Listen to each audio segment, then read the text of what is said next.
ইডিয়ে অৰবিন্দ কেজৰিৱাল ডাঙৰীয়াক এৰেষ্ট কৰিছে তেওঁ বাসভৱনৰ পৰা। এইটো এটা ঘোৰ অন্যায় হৈছে। এই ইলেকশ্যনৰ সময়ত বিজেপি চৰকাৰে মোদীয়ে নিশ্চয় যথেষ্ট ভয় খাইছে অৰবিন্দ কেজৰিৱালৰ পৰা, সেইকাৰণে তেওঁ এই নিশা এৰেষ্ট কৰিছে। এখন দেশৰ এখন ৰাজ্যৰ মুখ্যমন্ত্ৰীক এই নিশাখন ইডি লগাই এৰেষ্ট কৰাটোৱে কি বুজাইছে? বিজেপি চৰকাৰৰ নিশ্চয় মনত যথেষ্ট ভয় হৈছে আগন্তুক নিৰ্বাচনত কাৰণে, আৰু সেইকাৰণে এই ৰাতিখন ইডি লগাই তেওঁলোকে অৰবিন্দ কেজৰিৱালক এৰেষ্ট কৰাইছে, যাতে তেওঁ লোকসভা নিৰ্বাচনত কোনো ধৰণৰ প্ৰচাৰ চলাব নোৱাৰে আৰু যাতে আম আদমি পাৰ্টিৰ কিছু ক্ষতি হয়।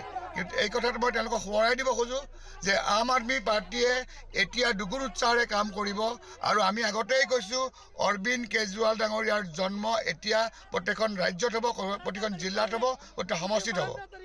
মই সোঁৱৰাই দিব খুজিছোঁ বিজেপি চৰকাৰক যে আপোনালোকে এইটো অতি ডাঙৰ ভুল কাম কৰিলে, আৰু আপোনালোকে ইয়াৰ প্ৰত্যুত্তৰ ৰাইজে আপোনাক আগন্তুক লোকসভা নিৰ্বাচন নিশ্চয়কৈ দিব।